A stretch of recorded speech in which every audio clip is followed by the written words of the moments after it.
does the name Marlon Sampson, Mr. Walking with Giants, mean to you? It makes me think of someone that helped out the community.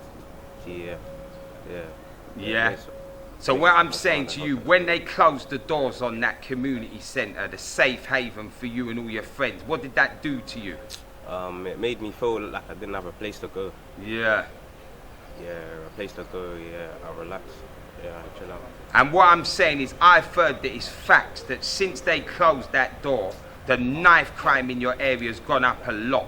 Yeah, a lot of young boys have been chefed out here. Some have even been murdered, rest in peace. What does that do to you knowing every time you bust your door, you don't know what today's bringing? It makes me think, and it makes me feel a little bit upset about the community. Yeah. When the youth club closed. And what I'm saying to you, how do you feel now you know the doors are reopening and there's somewhere to go? I feel better. I'm kind of shocked. I feel kind of shocked that it opened back.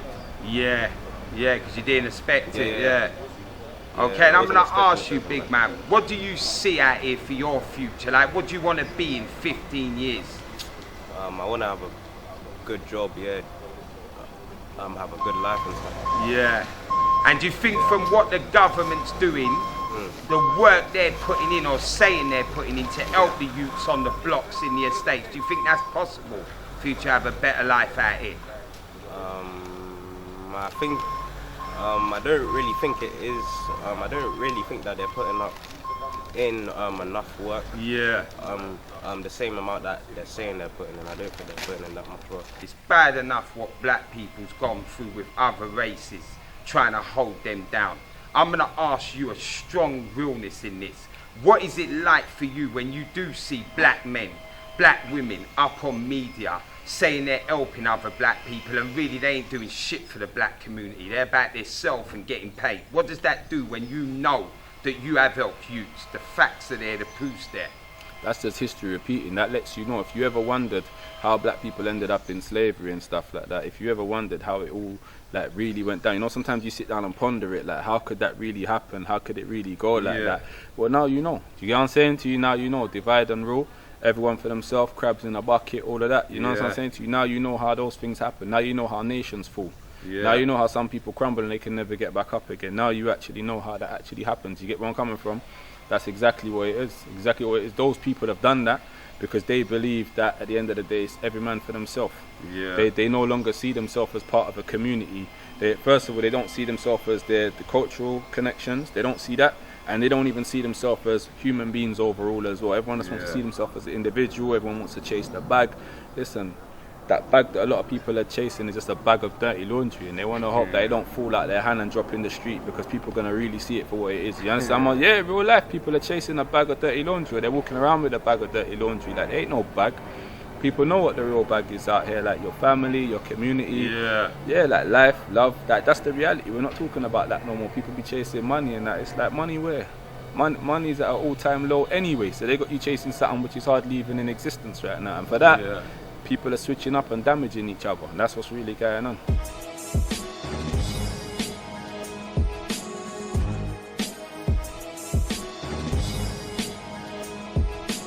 DARDEST TV in association with Block 5, and we're back out here. You get me? Update time. Man like Marlon Sampson, you know what time it is, Mr. Walking with Giants. What I'm saying, let's get straight into this, big man. It's been about 2 years since we linked up. Let us know what's going on your side. 2 years, had the building open way back when we done our interview before. Since then, you know, it was an uphill struggle. We weren't getting no support from local authorities and shit like that. What can I say? To be honest with you, we thought that our main support was going to be with other organisations and all of that. I'll be honest with you, you live and learn, because as time's gone on, man just got to see like the real side of things out here. Do you know what I'm saying? So my relationship with the young youths has gotten closer, probably because it was like to say at one point for the interview, man put out certain other things I had to make clear on social media, and that it just made my relationship with other organisations even more distant, to the point where I would just been outside with the boys from the start, innit? And man stayed outside with them till now. So that's what's been going on. Building's back open again now. And what can I say? We're trying to move forward right now. See, that's it. Building got reopened today. Yeah. We're about to sign off on some things and actually start to put the projects back together again as well.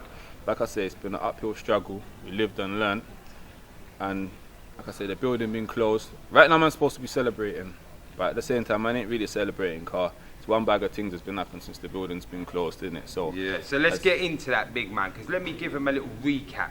Man was nearly killing themselves in that building.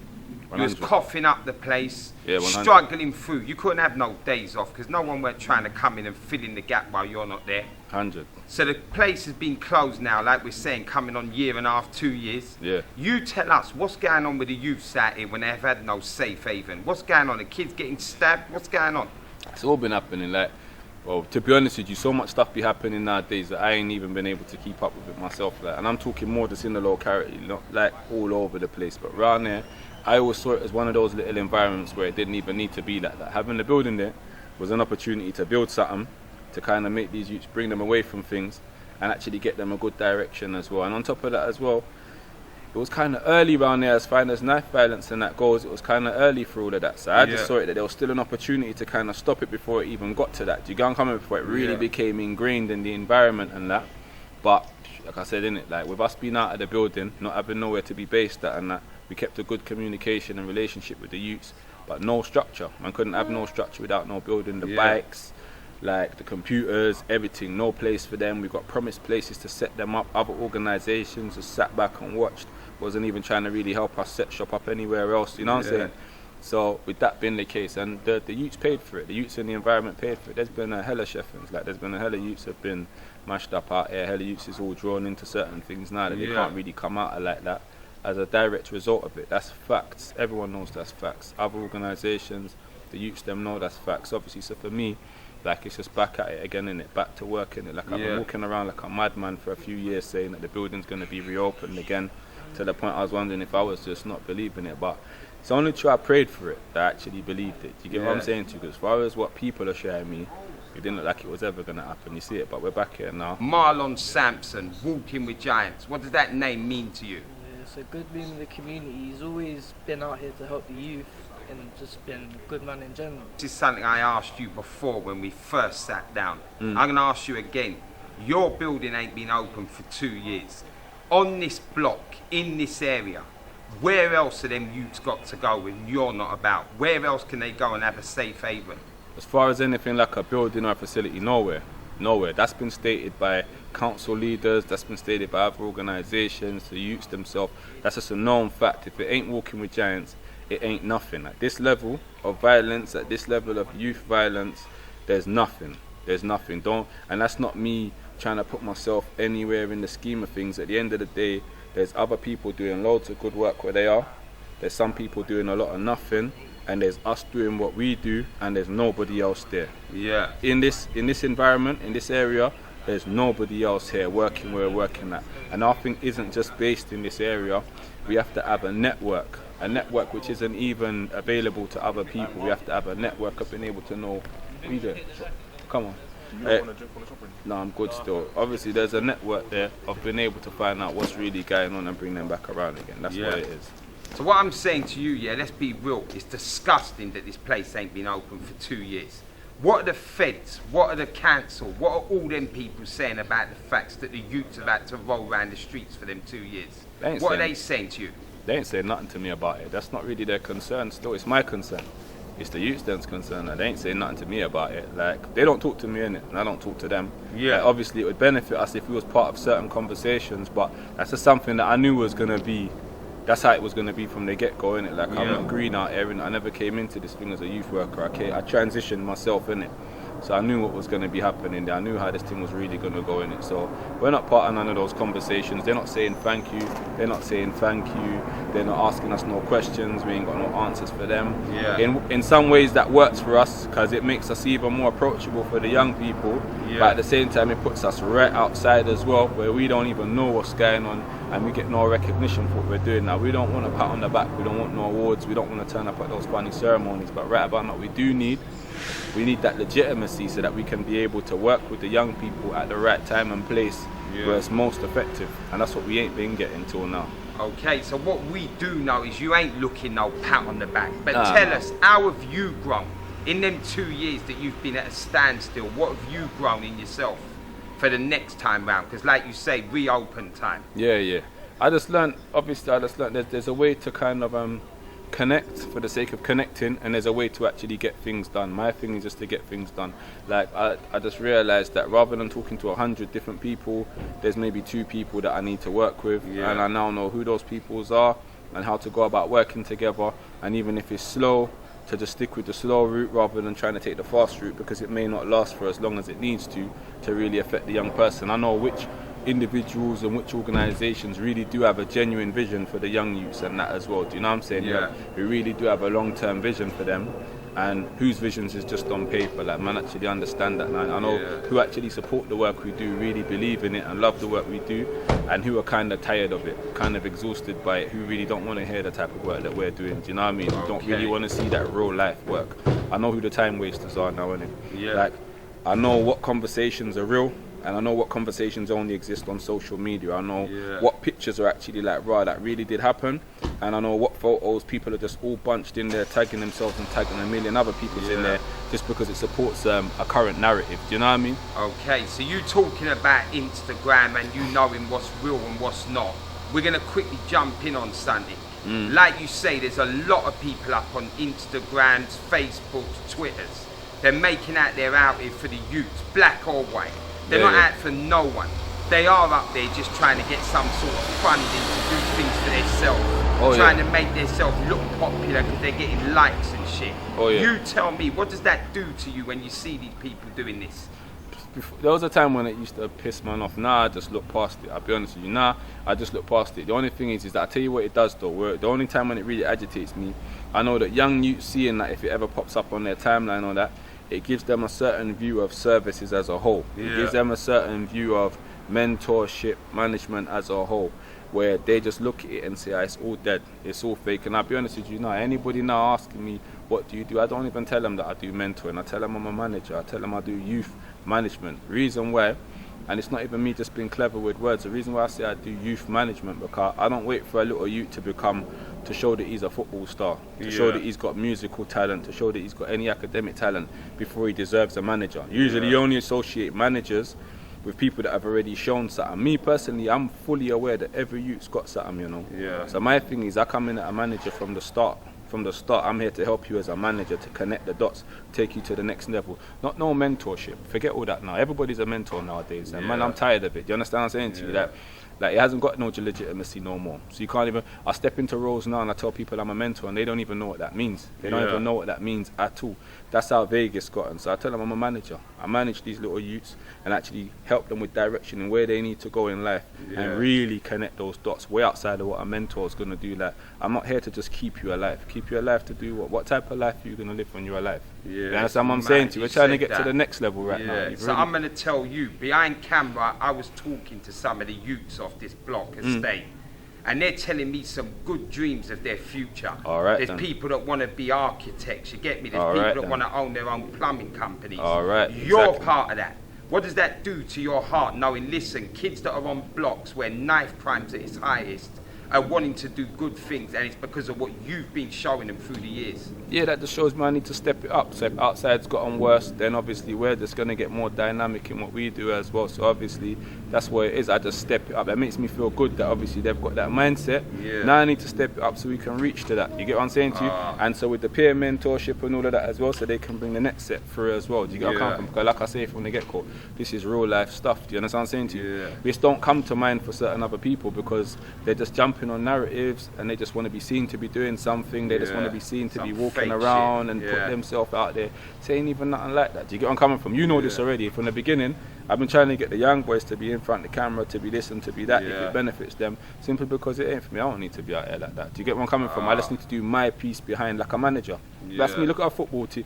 You don't see the manager trying to kick ball. Do you get where I'm coming from? Manager's there to manage. That's me right now. That's what I do in it. That's my thing now. I'm a youth manager. That's what I do. Like, I take a little young boy, take a little young girl if it comes to it, and I link them to who they need to link to in order for them to get to like the place where they can really fulfill their best potential. Do you get where I'm coming from? That's my thing right there. Not just keeping them out of trouble.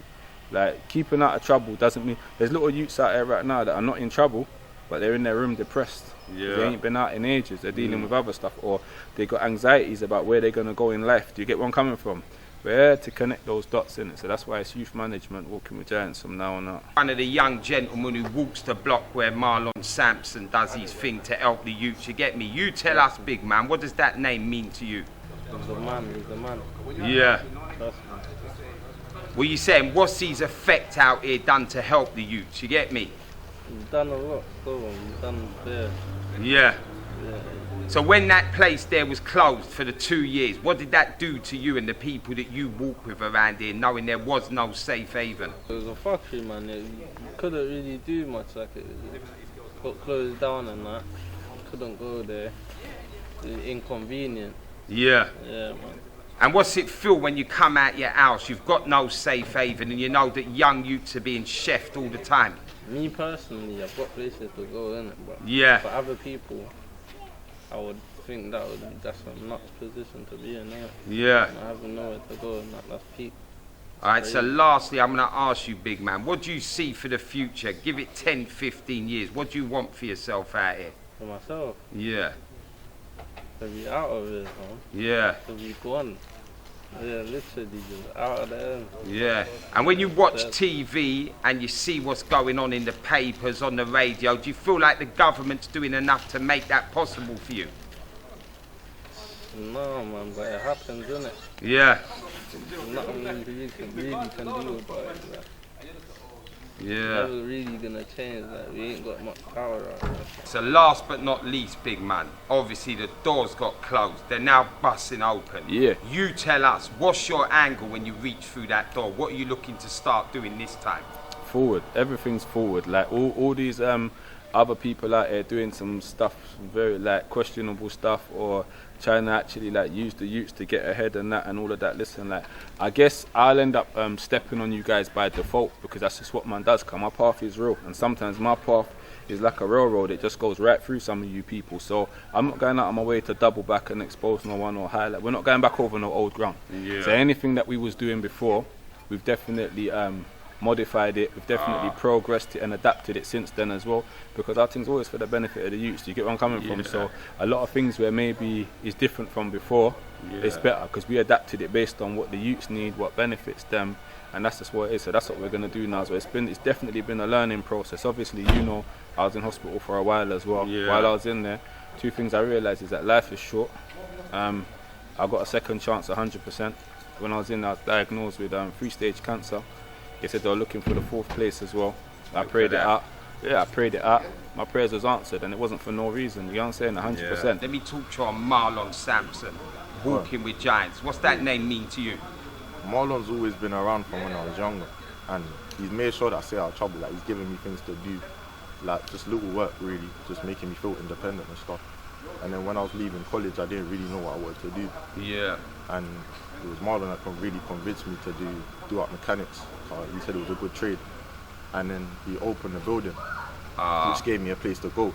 Yeah. So I just really went out of doing nothing, and I was always doing something productive. And then when we was in there, we was fixing up bikes and everything, just giving me a helping hand. Yeah. So I appreciate everything Marlon done for me in this community, really. Yeah, so you let us know, big man, what did it do to you when them doors were closed? Like, where did you have to go and have a safe haven? I didn't really have nowhere to go, so I didn't really go out like that. Yeah. I was doing the work thing for a little while. But it weren't really in a place or the car was to go. Should have just told me that. No. Yeah, as I was saying, I was just on a work thing really, but then I didn't really have anywhere else to go. And I wasn't doing nothing productive. I didn't have that person in my ear telling me what to do. Well, not what to do, but giving me advice and stuff like Marlon would. And everything just out, it just became stupid. Like, things were happening and nothing was getting done about them. Yeah. And if the building was open, like, stuff wouldn't happen. They gave everyone a place to go. And everyone was just there having a good time, learning something. Like, we weren't just there doing nothing. Yeah. And then when it shut, nothing really, everything just stood still. Like, not a lot was going on. So let me tell you, a fact that I've got, is when that building was open, the chefings were at a minimum. For people that don't know what chefing means, that means someone being stabbed I know that from when that building got locked down, it rised up again, and a lot of kids out here have been stabbed, some have been murdered, you get me? Yeah. Rest in peace. What does that do to you, big man, when you know that's happening every day around your block and where you're having to walk around? Now at some point you got to ask the question, it's like, the higher ups want this to happen. Because if they didn't want it to happen, the building would have been open. It's like, they don't really care, you get me? And then now that people are making noise, they finally want to do something about it. But it should have been done from the start, because everything would have been to a minimum. Yeah. And I'm saying to you, at this moment in time, this is the environment you're in. You get me? You have to walk around in it. You've got no option. But what do you want? What do you want for your future? What would you like to see yourself be in, say, 10, 15 years? Right now, I'm just on a work flex. I'm just doing a carpentry apprenticeship. And I just want to get as far as I can with that, really. I just want to be able to get up out of here. If this here became a place that I don't really like no more. Yeah. So I just want to get up out here and make sure that my family don't grow up somewhere like I did. Yeah.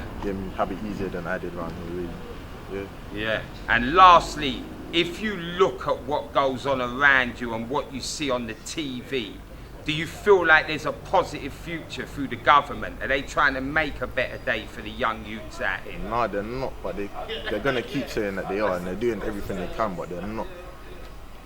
I don't really think they care. If they don't bring their money, they don't care. So the government ain't really trying to do nothing. Yeah. But when Marlon was trying to do something, he shut it down. So silly, man, literally. Before we finish this off, big man, is there any last words you want them to know out here? Because I'm going to let you all know this was a light one. We're coming back with a heavy one real soon. Real soon. Right now the message is just back in the building to my little young ones and that, young youths in the area, X, Y and Z, parents and that, you know where we are, same place that we was before. Obviously this is what a lot of people had prayed for, you know what I'm saying, and we're here now. Like God knows, like, and God answers the prayers as well, especially when it's genuine, you get what I'm saying? So we're back in the building again, we're here, like you see big man there as well. Like it's not just about the youths itself, it's about community. Do you understand what I'm saying to you? Like he's a big man. He's a big man, he's going through things, he's got weight on his shoulders. Sometimes even big man that was he might have an abrupt way, but the youths respect him. They know how to deal with him. You understand? Them things make a big difference. You understand what I'm saying to you? Like it's a community building. It wasn't like to say it's only for this. It is what it is. And so like I say, back in the building, and the work will speak. Do you get what I'm saying to you? Like we don't take pictures and post big long paragraphs underneath. We make videos so you can see what we're doing. Do you get where I'm coming from? You can really see the work in real life. You know about us outside of that as well. So like we'll see from here. And obviously we're doing our bit. They told us to go away and become legitimized and come back. We've done that. Let's see now if we get all the support we're supposed to get in it, because you know there's a bag of support out. Everyone says that they're trying to do something to stem the youth violence and open opportunities. We're the guys that do that in this locality. So let's really see the support that we get. Do you know what I'm saying? Let's see what we get. So I hear what he's saying. You get me? If you've been out there promising support, that next one we're talking on you. If you ain't given that support, we're talking on you. So to finish this off, big man, let them know the socials, where they can get you. Yeah, that's Walking with Giants, obviously. Walking with Giants 247 on Instagram. And that's it. That's mainly it right now, obviously. Like through that, you can get to the numbers, you can get our email and stuff like that as well. And go follow and please hit up as well. Sweetly, WIRH FM, what's it called? Best in Britain show on Instagram as well. She's always supporting us, always reposting our stuff. You can find out what we're doing through her, and you can see loads of what she's doing as well. She's been one of our big supporters from day one as well. Everyone, no way ever forget her still, ever. So yeah, you know what time it is. Keep walking with us, you get me? We're bringing you the realness, the real people that are really doing it. We don't put no silly stuff on the channel, because that's dead. Till the next one.